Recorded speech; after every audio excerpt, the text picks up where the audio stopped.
ಅಲ್ಲ ಮರೆ ಹೊಸ ಬೈನೆ ಮರಿ ಕ್ಯಾಟ್ರಿಂಗ್ ಅವನು ದೊಡ್ಡ ಚ್ವಾರಿ ಮರೆ ಅವ ಉಪ್ಪಿನ ಕೂತು ರಾಜ ಅಲ್ಲ ಕ್ಯಾಟ್ರಿಂಗ್ ವಹಿಸ್ಕೊಂತ ಈಗ ಚ್ವಾರಿ ಮಾಡ್ತಪ್ಪ ಕರೆಕ್ಟ್ ಕೊಡ್ಕಂತಪ್ಪ ಎಂತ ಕೊಡ್ತಾ ಗೊತ್ತಿಲ್ಲ ಮರಿ ಅರೇ ಮರೆ ಎಂತ ಗೊತ್ತಿಲ್ಲ ಇವತ್ತು ಫಸ್ಟ್ ಅದು ಬಳಸಬಲ್ಲ ಅಷ್ಟು ಬಂದದ್ ಮರೆ ಕರೆಕ್ಟ್ ಜವಾಬ್ದಾರಿ ಹೇಳೋಣ ಇವತ್ತು ಗಂಡೂರಿಗೆ ಮಂದರ್ ತಿಂಗಳು ಆಟದ ಅಡುಗೆ ವಹಿಸ್ಕೊಂಡಿದ್ದಾನೆ ಕೊಂಡೂರೆ ಹೌದು ಲಾಡ್ ಲೆಕ್ಕ ಮಾಡಿಟ್ಟಿದೆ ಕರೆಕ್ಟ್ ಎಷ್ಟಿತ್ತು ಲೆಕ್ಕ ಮಾಡಿ ಹೇಳ ಒಂದೇ ಒಂದು ಲಾಡ್ ಲೆಕ್ಕ ಹೆಚ್ಚು ಕಮ್ಮಿ ಆಗ್ತಿಲ್ಲ ಪಾರ್ಟಿ ನಂಗೆ ಬೈತ್ರ ಫಸ್ಟ್ ಹೇಳಿದೆ ಇವ್ರನ್ನ ಕರ್ಕೊಂಡು ಕರೆಕ್ಟ್ ಕೆಲಸ ಮಾಡ ನಾಚೋಯ್ ಬತ್ತೆ ತಿನ್ನದ ಲಾಡ್ ಗೀಡ್ ಬಾಯ್ ಹಾಕ್ಬಿಡಂಗ ಅವ್ರು ಹೇಳೋದಂಗ ಮಾಡ್ಕಕ್ಕ ಒಂದು ಎರಡು ಮೂರು ಲಾಡ್ ಒಳ್ಳೆ ಪರಿಮಳ ಬಂದಂಗಿತ್ತು ಮಾರ್ರೆ ಲಾಯ್ಕಿತ್ತು ಹೊಲ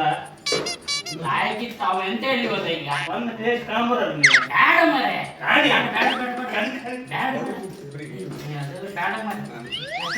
ಲೆಕ್ಕ ತಪ್ಪಿಸ್ಬೇಡ ನೀನ ಎಡಗಡೆ ಬೀಳಿಸ್ಬೇಡಿ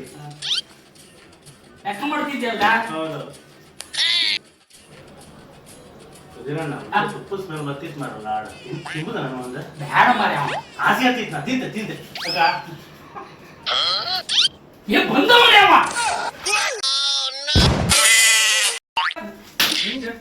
ಲಾಡ್ ಲೆಕ್ಕ ಮಾಡೋದು ಹೇಳಿದೆ ಮಾರ ತಿಂದ್ಕೊಳ್ಳೋದು ಲೆಕ್ಕ ಮಾಡಿ ಹೇಳೋಣ ನಾವಾದ್ರೆ ನೀವ್ ಹೇಳೋದಲ್ಲ ಪಾರ್ಟಿ ಬೈಕ್ ನಾಳೆ ಅಲ್ಲ ಮಾರಯ್ಯ ನೀ ತಿಂದ್ರು ಬ್ಯಾದಿರಿಲ್ಲ ಮಾರಯ್ಯ ನನ್ನ ಬಾಯಿಗೆ ಆದಿತ್ಯಲ್ಲ ಮಾರಯ್ಯ ಹೇಗೆ ಮಾರ ನೀನು